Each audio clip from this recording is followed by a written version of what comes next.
Hey guys, feuerrm here, and welcome to my new channel, feuerrmTV. Here I'll be talking all about different kinds of movies and TV shows that I like or even dislike. It's been a hobby of mine for a very long time, so I wanted to start off by counting down my top 25 favorite movies of all time. I may make a companion video in the future going over even more videos that I really like that didn't make this list because there are quite a few. But for now, let's get right into my top 25 favorite movies of all time. Can you fly this plane and land it? Surely you can't be serious. I am serious. And don't call me Shirley. Number 25, Airplane. The oldest movie on my list, 1980s comedy Airplane, is one of the funniest movies I've ever seen, and is actually a parody of a 1957 film, 0 Hour. It is basically non-stop jokes about various crazy situations that could happen in an airport or on a plane, accompanied by some very hilarious visual and audio gags. Don't be fooled by the PG rating on this one though, as it's definitely not a kids movie.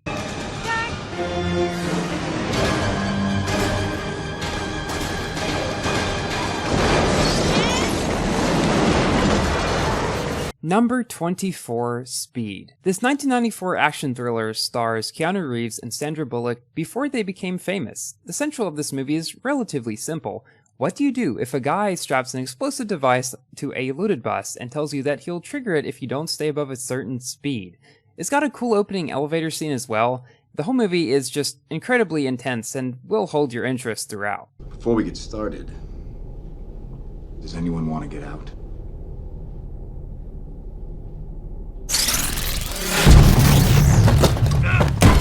Number 23, Captain America: The Winter Soldier. I love Marvel movies, and this is my favorite MCU film ever. Captain America teams up with Black Widow and Falcon to take down a giant conspiracy of which the Winter Soldier is a part. It's also got a great elevator scene, interestingly, as well as my favorite part of the movie involving Nick Fury and an armored truck he is in. Super thrilling, politically astute, and dark, yet fun all around. Why would spies want to kill you? I don't know, but it had something to do with Mars. Mars? You've never even been to Mars. I know it sounds crazy, but see, I went to this recall place after work. You went to those brain butchers? Number 22, Total Recall. This 1990 action movie stars Arnold Schwarzenegger as a worker in the future who keeps dreaming of Mars. He goes to a place called Recall to get a memory implant of an exciting trip to Mars, but after that, he begins to question his reality. This is one of those films where you think you've got it, but then your expectations are just subverted, and you really question everything up until the very end. I mean, I don't know, honey. I just feel like there's something pulling us apart.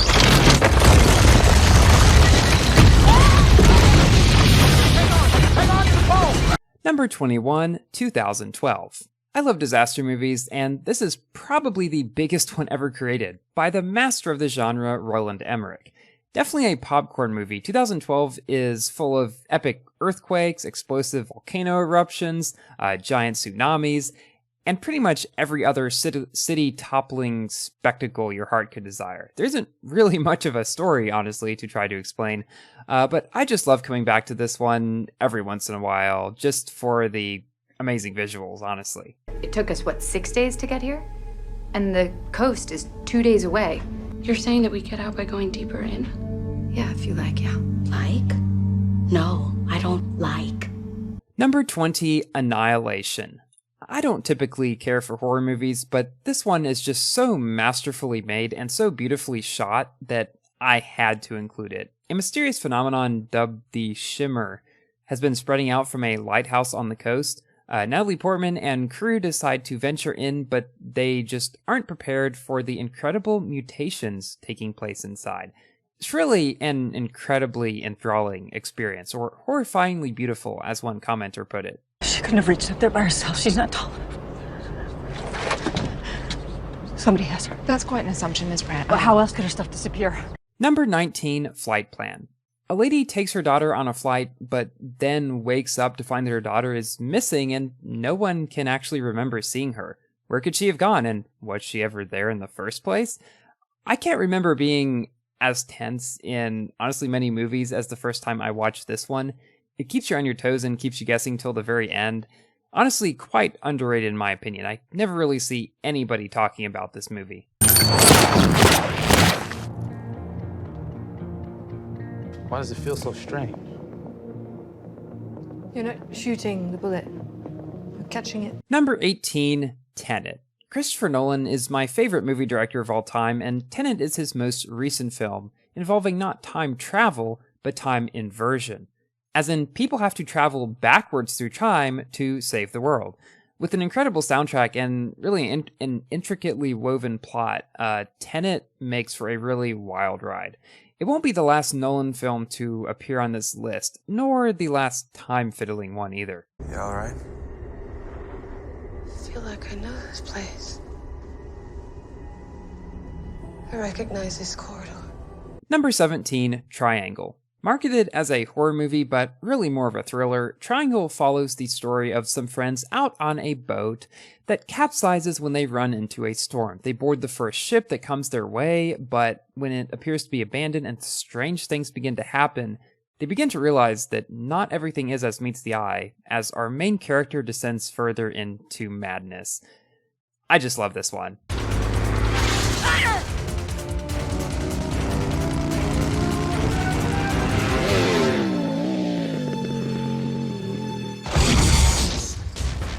Number 16, Terminator 2. Considered by most to be the best of its franchise, and one of the best action movies ever made, Terminator 2 is a never-ending thrill ride about two machines sent from the future whose target is one single boy. One aims to get rid of the kid at any cost, and the other will stop at nothing to protect him. I also really enjoy the first movie, and I would 100% recommend watching it first as well.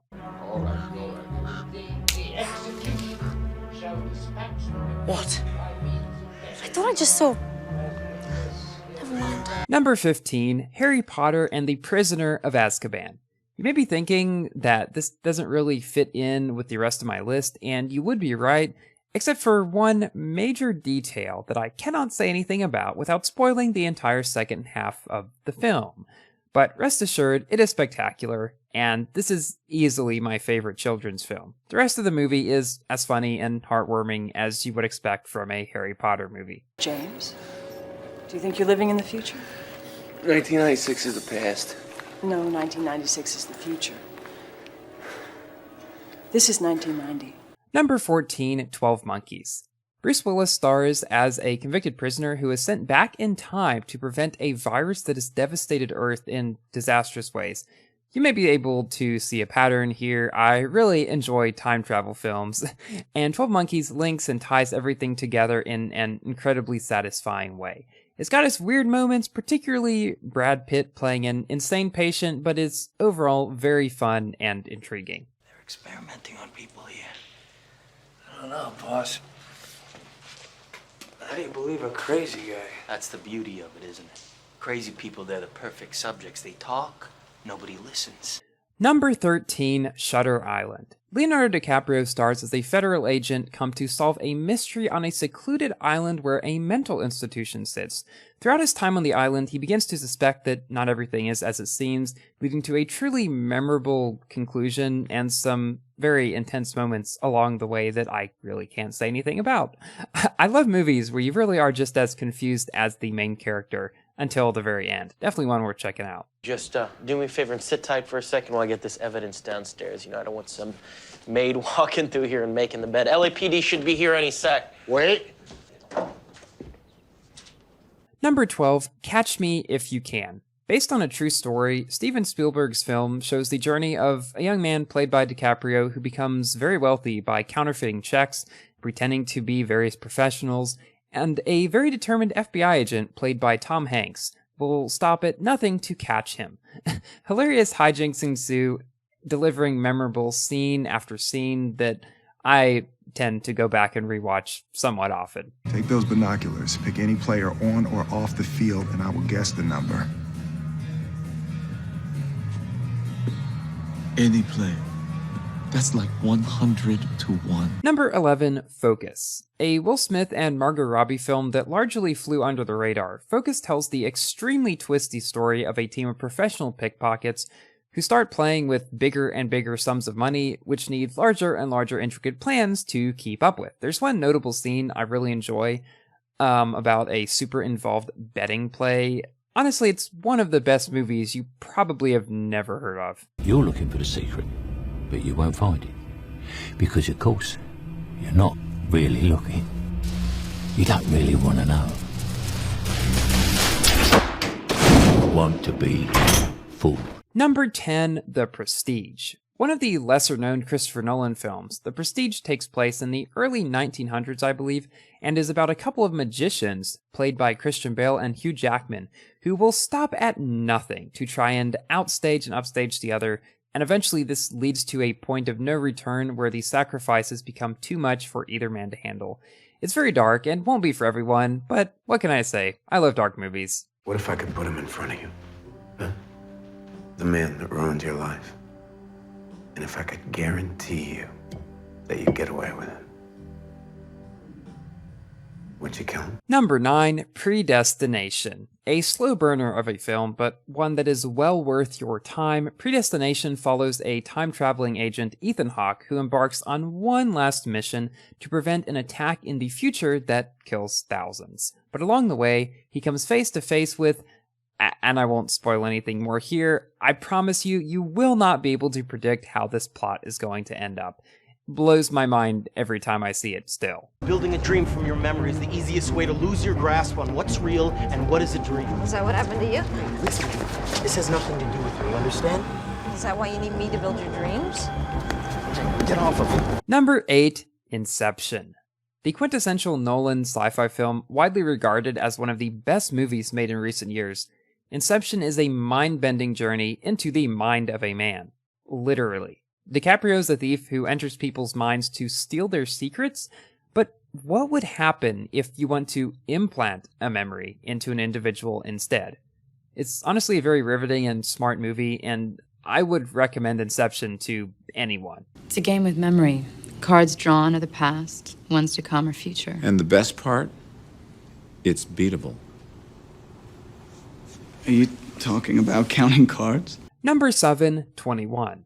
A math student at MIT needs to pay tuition, and what better way to do that than to join a club of card counters who go to Vegas on weekends and win big, but trouble starts when he starts aiming for even larger sums of money than he had initially wanted to get, and he gets caught up in a much larger deal than he bargained for. He does meet a girl, though, which makes up for a lot of it, and I just love the music in the opening scene. Nice ride. Does the job. What job? Delivering pizzas? It's not the ride. It's the rider. Number 6, The Fast and the Furious Tokyo Drift. My favorite film in the franchise, Tokyo Drift, has honestly the best movie intro song I've ever heard, and an opening scene that I've rewatched about to the point where I know it by heart. An American high school kid keeps getting in trouble for racing, so he gets sent to Japan, where he just goes and races even more, and he does make friends along the way. It's also got a really cool vintage Mustang in it, which I obviously appreciate. Today you get a chance to redeem yourself, to start all over with a clean slate. What are you talking about? Evan, you're acting crazy. Please, if you've ever trusted me before, trust me on this one. Number 5, The Butterfly Effect. Kicking off our top 5, which are movies that I basically just love everything about, The Butterfly Effect is easily one of the most raw and visceral movies I've ever seen. It pulls no punches and is all the better for it. Ashton Kutcher plays a college student who finds that he can relive his memories and change some of his past actions, thus the butterfly effect. But this also affects his future in wild ways that are often worse than one he might be trying to escape from. It does cover some touchy subject matter though, so be prepared for that. I'll speak slow so those of you with PhDs in the room can understand. Here, look, here's a monitor, right? Now, the monitor is broken. Number 4, Deja Vu. Denzel Washington is an ATF agent on the case of a mysterious ferry explosion. His team has technology that allows them to see 4 days back in time to try to figure out what happened, but there is more to this tech than meets the eye. There's one scene in particular that I'm thinking of that completely upends everything and really sets the pace for the rest of the movie that really just made my jaw drop. Go into this one blind, you will not regret it at all. One of my best, first-time movie watching experiences. You're not from around here, are you? What makes you ask? Well, it's just... I don't know, I just had this funny feeling that we met before. Maybe in another life. Number 3, The 13th Floor. Having come out in the same year as The Matrix, and using a somewhat similar idea, The 13th Floor I would consider to be vastly underrated. Again, not really one you hear many people talking about. A man wakens to find himself convicted for a crime he did not remember committing, and he tries to solve the mystery by entering into a computer-simulated universe, but finds way more than he ever expected to find. The first time I watched it, I was completely blown away. I don't even know how to describe it, honestly. You just gotta see it. Where's the mountains? Those aren't mountains. They're waves. Number 2, Interstellar. I truly believe this is one of the best movies ever created. It is simply a work of art that confirms even further to me that Christopher Nolan is my favorite filmmaker of all time. In light of a global crop blight and the discovery of a wormhole near Saturn, Matthew McConaughey's astronaut is sent with a small team to find a new inhabitable planet, but stumbles across more than anyone anticipated. I mean, no one could have seen this coming. It's very emotional and just thrilling all throughout. Cannot recommend this one enough. Nobody knows if the stock is going to go up, down, sideways, or in circles. You know what a fugazi is? Oh, Fugazi. It's fake. Yeah, fugazi, fugazi. It's a wazi, it's a woozy, it's a fairy dust. Number 1, The Wolf of Wall Street. Martin Scorsese's comedy drama is based on a true story of a man who became extremely wealthy defrauding investors on Wall Street. But it all begins to catch up to him when the FBI starts investigating his business. This movie is just chaos in the most rewatchable way possible. It's an incredibly raw look into the lives of these brokers, though, which can be very vulgar at times, so be warned. But at the end of the day, this is one movie that I really don't think I will ever get tired of, and for that, it gets my number 1 spot on this list. And this brings us to the end of our list. Let me know what you thought of my picks down below, and be sure to subscribe to the channel for more movie and TV related content. And I will see you in my next video. Goodbye.